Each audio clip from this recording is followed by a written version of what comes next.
ई आकाशवाणी गोरखपुर हो। अब रहुआ सभे वेद प्रकाश पाठक से भोजपुरी में समाचार सुनी।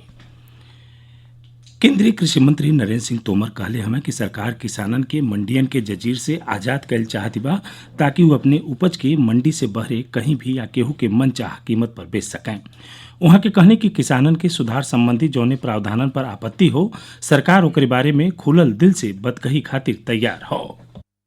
हम लोगों की लगातार पहले भी कोशिश रही है और अभी भी मैं किसान भाइयों और बहनों को आग्रह करना चाहता हूं कि आप सब ने चर्चा के दौरान जो प्रश्न उठाए थे उन प्रश्नों का समाधान करने के लिए लिखित प्रस्ताव भारत सरकार ने आपके समक्ष भेजा है। आप उन प्रस्ताव पर विचार करें और आपकी तरफ से जब भी चर्चा की स्थिति के लिए कहा जाएगा, भारत सरकार एकदम चर्चा के लिए तैयार रहेगी।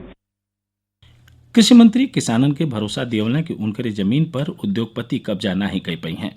वहां के कहने कि गुजरात, महाराष्ट्र, हरियाणा, पंजाब और कर्नाटक में ठेका पर खेती लम्हर समय से होत रहल हो और वहां ऐसन कब्बो नहीं भइल।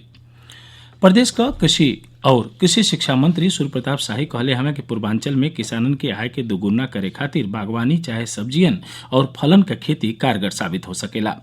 सब्जियन के खेती के बढ़ावा देवे खातिर प्रदेश सरकार राज्य के 20 लाख किसानन के मुफ्त में सब्जी के बिया दिहले का फैसला कैले हो।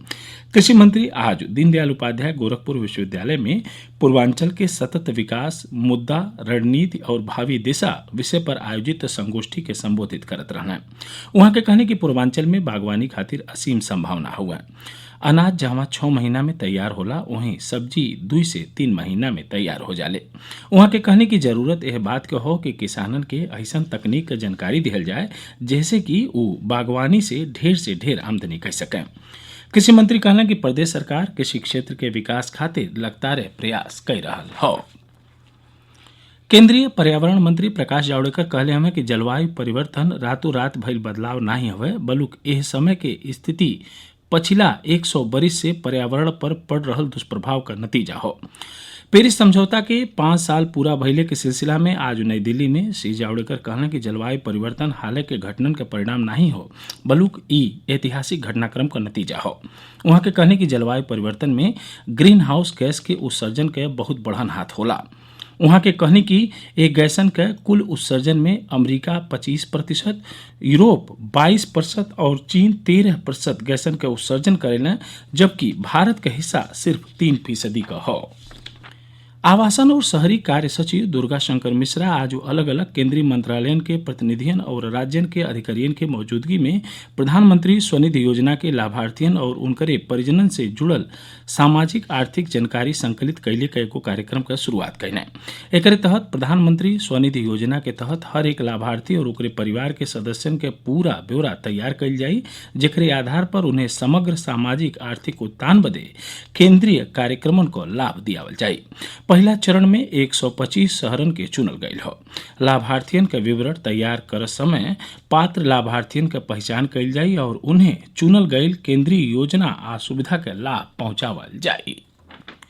कोविड महामारी से निपटले में भारत एगो औरियो मील का पत्थर पार कर ले हो और देश में कोविड-19 से संक्रमित लोगन के संख्या घट के 3.71% रह गई हो। रोगियन के संख्या में लगातार कमी आ रहा हो और करीब 3,63,000 रह गई हो। पिछला 24 घंटा में करीब 8,500 रोगी इलाज के बाद ठीक हो गई हैं।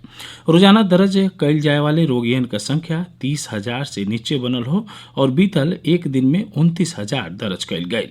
संक्रमण के मामलन में आयल कमी और पिछला करीब 1 महीना से संक्रमण के पुष्टि वाले लोगन को दैनिक संख्या 50,000 से नीचे के स्तर पर बनल हो। देश में स्वस्थ होखले के दर में भी सुधार भइल बा और ई 94.84% हो गई हो। अबले का 92,91,000 लोग स्वस्थ हो गए हमें। पिछला 24 घंटा में 37,500 लोग ठीक भइल हमें।